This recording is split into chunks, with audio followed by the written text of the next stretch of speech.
Ang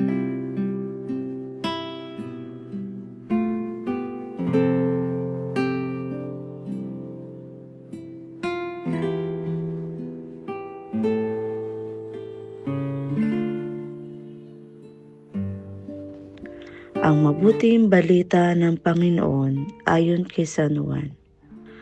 Nung panahong iyon, nakatayo sa tabi ng krus ni Jesus ang kanyang ina at ang kapatid na babae nitong si Maria, na asawa ni Cleopas.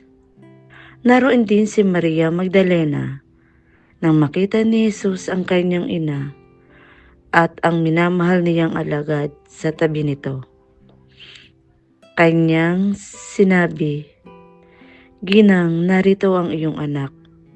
At sinabi sa alagad, "Narito ang iyong ina." Mula noon, siya'y pinatira ng alagad na ito sa kanyang bahay. Ang mabuting balita ng Panginoon.